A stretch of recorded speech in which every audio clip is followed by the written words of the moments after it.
मुझे इकरार है कि मैंने खुद तलाक ली। मुझे ये भी इकरार है कि तलाक लेना औरत के लिए कोई फख्र की बात नहीं। मैं इकरार करती हूँ कि जिस घर मेरा ब्याह हुआ वहाँ मुझे कोई तकलीफ भी नहीं थी, बस एक ज़मीर की खलिश के सिवा। लेकिन ज़मीर की खलिश भी कुछ कम अजाब नहीं। सो मैंने तलाक ले ली और इस पर मुझे कोई पछतावा, शर्मिंदगी या अफसोस नहीं है। मुतल्लिका होने का दाग लेकर मुझे ऐसा लगा जैसे ये दाग नहीं बल्कि तमग़े इफ्तिखार है। ऐशो आराम भरी इस दुनिया से निकलकर अपनी मुफलिसी में दोबारा समा जाने से जो राहतों सुकून मिला है वो जन्नत की राह से कम नहीं है। आप हैरान ना हो, मैं बताती हूँ कि क्यों मैंने अपने माथे से सुहाग का झुंबर नोच कर तलाक का दाग लगाने के लिए इतनी दुआएं मांगी थी। मैं गरीब मगर इंतहाई शरीफ घराने में पैदा हुई। मेरे वालिद स्कूल मास्टर थे।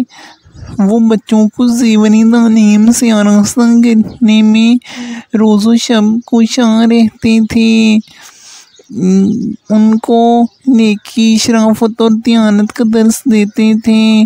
बचपन से उन्होंने हमें अखलाकियात भरे सबक रटवाए थे। वो अक्सर कहा करते थे कि मिलावट करने वाले और मुनाफा खोर दोज़खी होते हैं। ये कौम की सेहत से खेलते हैं और मिल्लत को कमज़ोर कर देते हैं। इनके रिस्क में हराम और पेट में आग और अंगारे भर जाते हैं। इन पर खुदा की लानत होती होगी। जब बच्चों के ज़हनों में इस तरह की बातें रासख हो जाएं तो वो बदी से समझौता करने से कतराने लगते हैं। वालिद साहब ने मुझे MA तक तालीम दिलवाई कि मुझे पढ़ने का शौक़ था। कितनी दिक्कतें उठाकर उन्होंने मुझे इस मंजिल तक पहुंचाया। जब कि हम गांव में थे और यूनिवर्सिटी शहर में थी।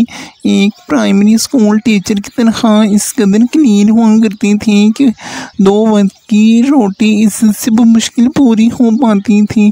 ऐसे हालात में उन्होंने हिम्मत हारी और मैं चाहती थी कि MA करके हाई स्कूल में टीचर लग जाऊं। ये किस्मत यावरी करे तो लेक्चरार बनकर वालिद साहब के दिल को ठंडक पहुंचाऊं।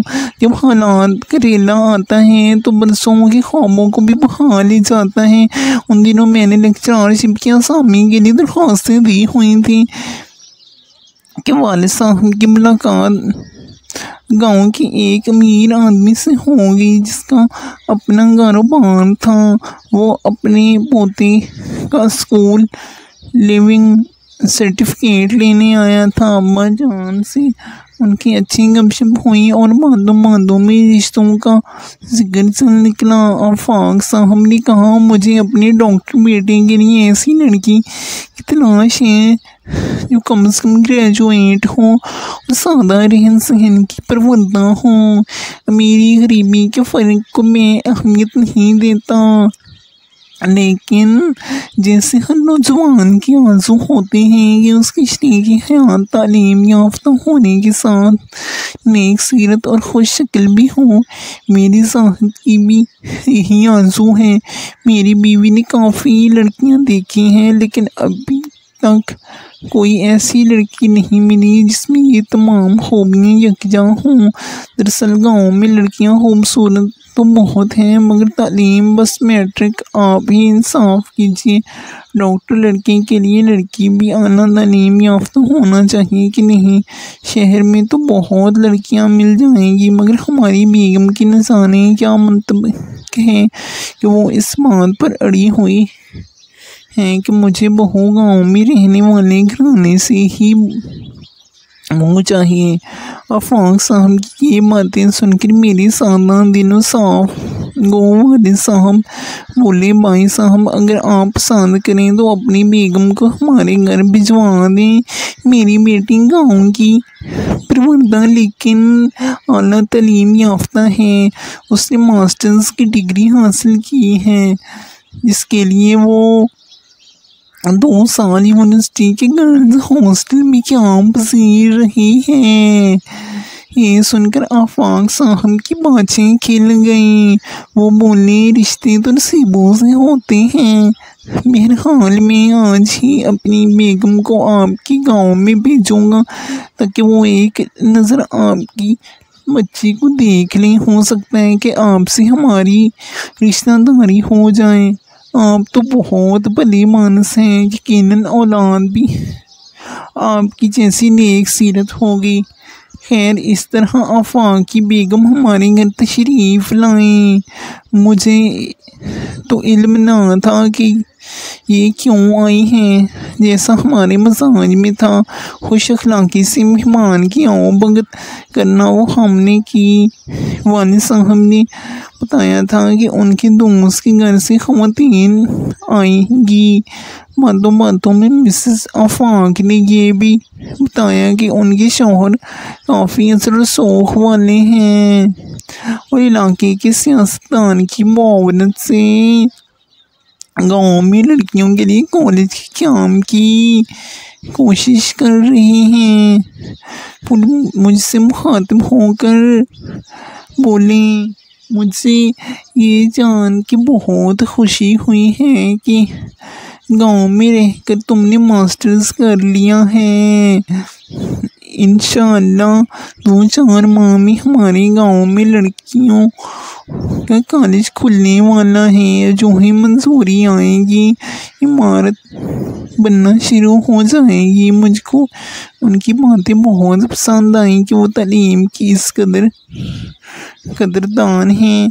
बहरहाल जब वालिद साहब आए तो अम्मी ने मिसेस आफाक की बहुत तारीफ़ की।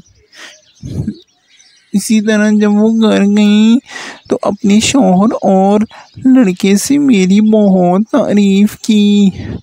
गोया उनको मैं बतौर बहू पसंद आ गई थी। घर से एक सफ़ेद पोश प्राइमरी स्कूल टीचर की बेटी थी। वालिदैन ने सोचा ये भी उन लोगों की बड़ाई है। बावजूद ये कि हमारी गरीबी साबित थी, उन्होंने इस अमर को मसला नहीं समझा और एक मामूली घराने में बेटे का रिश्ता करने पर आमादी जाहिर कर दी। अम्मी जाहिद का घर देखने गई तो उनकी वसीओं रीज़ हवेली देखकर हैरान रह गई।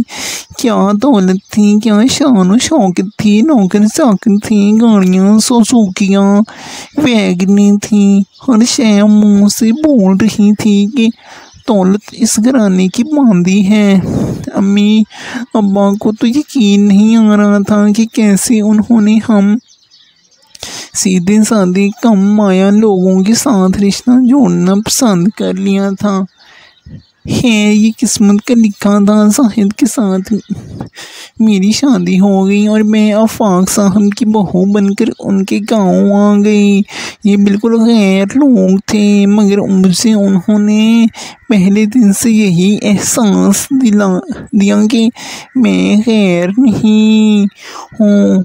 अपनायत के इस एहसास से 2 माह बहुत सुकून से गुजर गए। फिर रफ्ता रफ्ता उस घर के असरार खुलने लगे। पास पड़ोस से सुन गुन मिली कि पहले ये लोग बहुत गरीब थे, रफ्ता रफ्ता अमीर हो गए। मेरी ससुर साहब 3 किस्म का कारोबार करते थे। एक मीठी चालियाँ बनाने का कारखाना था और दूसरा कारखाना मसालों का था। तीसरा चाय की पत्ती का कारोबार था। इस कारोबार में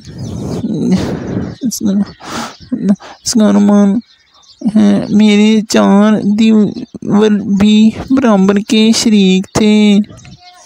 जबकि मेरे शौहर की एक डिस्पेंसरी थी और वो डॉक्टर कहलाते थे। शादी के बाद मुझ पर इंकशाफ हुआ कि ये डॉक्टर नहीं बल्कि डिस्पेंसर का कोर्स किया हुआ है और करीबी देहात में छोटा सा मतलब चलाते हैं। देहात के सादा लोग उनको सचमुच का डॉक्टर ही समझते थे। साथ ही दवाओं का एक छोटा सा स्टोर भी खोल रखा था, जहाँ से देहाती बेचारे उनके बताए हुए नुस्खों से दवा खरीदते थे। जहाँ मेरे मियाँ मतम करते थे वो देहात शहर से सिर्फ 7 मील दूर था। मैं अपनी ससुराल में ही रहती थी। मेरे मियाँ हफ्ते में 2 दिन के लिए ही घर आते, बाकी दिन वो अपने मतब पर रहते थे। एक बार मैंने साथ जाने को कहा तो बोले, मैं तुम्हें वहाँ इसलिए नहीं ले जा सकता कि देहात का माहौल ठीक नहीं है, तुम वहाँ अकेली नहीं रह सकोगी, क्योंकि मैं तो रात दिन मरीजों में उलझा रहता हूँ। उनका जवाब सुनकर मैं चुप हो गई। हमारे घर के 2 हिस्से थे, एक हिस्से में हम सब की रिहाइश थी, जबकि दूसरा बड़ा हिस्से में उनके कारखाने लगे हुए थे। कारखाने में उजरत पर मर्द और औरतें काम करते थे, तहम कुछ काम घर की औरतों के भी जिम्मे थे जो वो अपने हाथों से सरंजाम देते थे। जब शादी को 3 माह गुजर गए तो एक दिन मेरी सास ने कहा, दुल्हन अब तुम भी उसका काम में मेरा हाथ बटाया करो। जी अच्छा अम्मी जान, मैंने जवाब दिया, जो काम आप कहेंगी मैं कर दिया करूँगी। अगले रोज़ जिस हॉल कमरे में पैसे हुए मसाले की ढेरियाँ होती थीं, वो मुझे वहाँ ले गई और बोले, तुम ऐसा करो कि इन 2 किस्म की ढेरों को इतने तनासब से मिलाते जाओ, बस इतना ही काम है। उन्होंने मुझे नाक ढांपने को ख़ास किस्म का डोरियों वाला रुमाल दिया। मैं नाक मुँह लपेट कर मिर्चों वाली ढेरी के पास बैठ गई और गौर से उन ढेरों को देखा तो उनमें एक ढेरी सुर्ख मिर्चों और दूसरी रंगे हुए बारीक बरादे की थी। गोया मिलावट का काम हम घर की औरतों को करना था। यही हाल हर मसाले का था, हत्ता कि चाय की पत्ती घटिया किस्म के आला क्वालिटी के डब्बों में बल्कि ज़्यादा दामों में बेची जाती थी। छालियाँ गली सड़ी मुजरी सेहत रंग में रंगने के अलावा स्किन के जहर से मीठी कहा जाती। मेरा सर चकराने लगा। मेरा ज़मीन गंवाना ना करता था कि ऐसे घटिया कामों में उन लोगों का हाथ बटाऊं, जबकि ससुराल के किसी एक फ़र्द को भी इस बात का एहसास ना था कि दौलत कमाने की खातिर वो जो काम कर रहे हैं किस कदर घटिया और अखलाक से गिरा हुआ है। यकीन करें, जब पहली बार मैंने ऐसी पिसी हुई सुर्ख मिर्चों में बरादा मिलाया तो मेरे दिल में ठेस सी उठी। दिल और हाथ कांप रहे थे मगर लब खामोश थे। ससुराल में किसे क्या कहती, ये तो सारा कुंबा ही बिगड़ा हुआ था। उन पर मेरी नसीहत का क्या असर होना था। इंतज़ार करने लगे कि शौहर साहब आए तो उनसे कहूँ कि मुझसे ये काम नहीं हो सकता और ना मिलावट के इतने बड़े जुर्म में आप लोगों की शरीक बन सकती हूँ। खुदा करके 6 दिन गुजर गए। 7वें रोज़ साहब आ गए। उनसे कहा, आपके वालिद और भाई वालदा और बहनें सब के सब जिस गलत कारोबारी रंग को इख्तियार किए हुए हैं, मैं उनका साथ नहीं दे सकती। बज़ाहिर तो आप शरीफ कहलाते हैं। कोठी नुमा घर में रहते हैं, मगर ऐसी दौलत से क्या फ़ायदा जब रिज़्क़ हलाल इसमें शामिल ना हो। हमारे वालिद साहब ने तो हमें हमेशा रिज़्क़ हलाल खिलाया है और हर काम ज़मीर की रोशनी में करने की हिदायत की है। मैं खिलाफ़ ज़मीर कोई काम नहीं करूँगी। ये काम करना तो कुछ आम है, घर में ये धांधली अपनी आँखों के सामने बर्दाश्त भी नहीं कर सकती। ये मेरी एक हफ्ता की घुटन थी जो शौहर के सामने इन अल्फाज में निकली। मैं समझ रही थी कि वो मेरी बातों की सदाकत को तस्लीम कर लेंगे। मिलावट की चीज़ें लोगों को खिलाकर उन्हें बीमारियों में मुब्तला करना एक घिनौना जुर्म नहीं तो और क्या था। मेरी बातें सुनकर साहब ने फरमाया, अपनी बकवास बंद करो और खबरदार जो आइंदा ऐसी खुराफात मुझे सुनाई तलाक दे दूंगा। मत पूछिए कितना दिल को सदमा पहुंचा। मेरा सरापा ही सुलग उठा, रो रो कर पागल हो गई। अब तो तमाम घर वालों को मेरी परेशानी का इल्म हो गया और वो मुझे ऐसे देखने लगे जैसे पराई कौम का जासूस उनके कबीले में घुस आया हो। मैं सख्त परेशान रहने लगी थी, लेकिन उन्हें मेरी परेशानी से कोई वास्ता ना था। अब मैं उस दिन को कोसती कि ऐसे बेज़मीर लोगों में रिश्ता हुआ। मेरे वालिद बेचारे तो एक मामूली टीचर थे, अपनी शादी की वजह से उन लोगों को ना पहचान सके। उन्होंने कितने दुख सहकर मुझको MA कराया था। सोचती थी कि उसी दिन के लिए ये लोग तो सिर्फ दौलतमंद ही निकले, तालीम याफ्ता भी ना थे कि कम से कम मेरी बात सुनने का ही उनमें हौसला होता। नतीजा ये हुआ कि मेरी ज़रा सी बात पर तूफ़ान उठा देते। सच बात कहती तो उल्टा मुझ पर ही लान तान करते कि क्या बेवकूफ़ लड़की है, अपने ही घर की खुशहाली की दुश्मन बनी हुई है। काश मेरे वालिदैन खुशहाल घराने के बजाय किसी ईमानदार मगर गरीब घर में ब्याह देते। मैं पढ़ी लिखी थी, मुलाजमत करके अपने घर के हालात सुधार लेती, दिल को सुकून तो मैसर रहता। अब मैं हर वक्त गमज़दा और परेशान रहने लगी। खाना खाती तो कराहत आती कि रिज़्क़ हराम खा रही हूँ।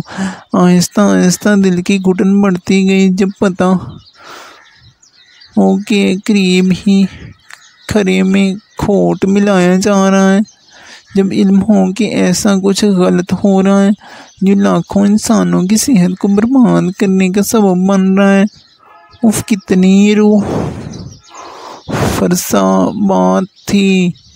सोच सोच कर ज़हनी बीमार बढ़ती गई और मेरी आंखों के सामने मिलावट का कारोबार जारी रहा। अब मैंने नमाज की तरफ ध्यान दिया। हर नमाज के बाद यही दुआ मांगती, खुदाया तू मुझे सुकून दे और उन लोगों को सुधार दे और सीधी राह दिखा, या फिर मुझे इस घराने से निजात दिला दे। अल्लाह ताला ने मेरी दुआ कबूल कर ली। कारखाने पर छापा पड़ गया, सुसर तार लिए गए। 1 लाख रुपया देकर पुलिस से जान छुड़ाई। अब इस वाक़े से संभले भी ना पाए थे कि मेरे शौहर गिरफ्तार हो गए। एक देहाती औरत को गलत इंजेक्शन लगा दी, जिस बायस वो जान बहक हो गई और ये उसके कत्ल के इल्ज़ाम में गिरफ्तार कर लिए गए। डिस्पेंसरी पर पुलिस ने कब्जा कर लिया। मतलब की तलाशी ली तो गई, मुजरे सेहत जाली दुआएं निकली। उसके अलावा अद्वियात जो तारीख गुजर जाने के बाद ज़ाया कर दीनी चाहिए, वो ये ख़रीद लेते और उनको इस्तेमाल करके रुपया खरा कर लेती थी। कई डब्बे ऐसे सरकारी अस्पतालों से स्मगल शुद्ध दवाओं के निकले जो हुकूमत गरीब मरीज़ों के लिए मुफ्त मुहैया करती है, और सरकारी अस्पतालों से ज़मीर फरोश मुलाजमों के ज़रिए ऐसे ही अताई डॉक्टरों के पास फ़रोख्त कर दी जाती हैं। जाहिद साहब जेल से बाहर आए तो उन्होंने मुझे तलाक की धमकियाँ दी, गरचे मैंने उनको अंदर ना कराया था। कुदरत की तरफ से उनके साथ ये हुआ कि जहाँ बहक हो जाने वाले मरीज़ों की लवाहिकीन ने उनको अंदर करा दिया था। जब तलाक की धमकियाँ मिली तो वालिद साहब ने अदालत के ज़रिए उन बेज़मीर लोगों से निजात हासिल कर ली। ससुर साहब के कारखाने भी बंद हो गए। ये भी सब कुदरत की तरफ से हुआ। जो लोग अपने मफाद की खातिर गरीबों का हक मारते हैं और समझते हैं कि कभी कानून की गिरफ्त में नहीं आएंगे, वो ज़रूर एक दिन घेर लिए जाते हैं, क्योंकि अल्लाह की लाठी भी आवाज़ है।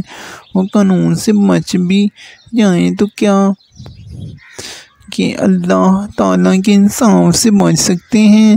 मैं आज मुतलका का दाग लिए हूँ, मगर इससे मेरी इज़्ज़त पर कोई हर्फ नहीं आया है। शुक्र अदा करती हूँ कि खुदा ने बुरे लोगों से निजात दी, वरना मेरी औलाद का क्या हशर होगा। अब ज़्यादा आबरूबरी ज़िंदगी जी रही हूँ। एक कॉलेज में लेक्चरार हो गई और अपने वालिदैन बहन भाइयों की खिदमत का मौका मेरे रब ने मुझे अता कर दिया।